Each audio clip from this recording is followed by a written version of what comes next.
Hello বন্ধুরা, আজকে একটা নতুন রেসিপি নিয়ে চলে আসলাম। আজকে বানাতে চলেছি ডিমের কোরমা। এই রেসিপিটা তোমরা ভাত, রুটি, পরোটা সবার সাথে খেতেই খুব সুন্দর লাগে। তোমরা বাড়িতে অবশ্যই বানিয়ে খেয়ে দেখো। প্রথমেই ডিমটাকে আমরা সেদ্ধ করে নিয়েছি নুন দিয়ে।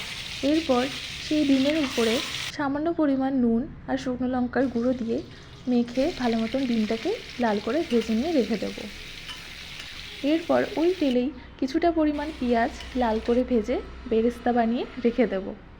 আবারও ওই কড়াই সামান্য পরিমাণ পেঁয়াজ, কাঁচা লঙ্কা, রসুন কুচি, আদা কুচি, কাজু বাদাম ও সাদা তিল দিয়ে হালকা নেড়েচেড়ে মিক্সারে দিয়ে ঠান্ডা করে পেস্ট করে নেব।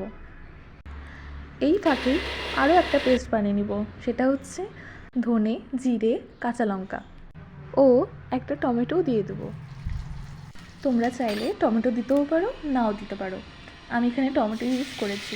এরপর কড়াইয়ে সামান্য পরিমাণ বাটার আর সাদা তেল দিয়ে গরম করে সেই পেস্টটা ধনে, জিরে আর কাঁচা লঙ্কার সেটা দিয়ে ভালো মতন কষিয়ে তার মধ্যে একটা দারচিনি ও একটা এলাচ দিয়ে ভালো মতন কষিয়ে নেব। এরপর আর একটা যে পেস্ট করে রেখেছিলাম পেঁয়াজ, কাঁচা লঙ্কা, রসুন আর আদা কুচি, সেটার পেস্টটা দিয়ে ভালো মতন কষতে দিতে হবে। এখানে কিন্তু আমি হলুদ অ্যাড করিনি, তোমরা চাইলে করতেও পারো।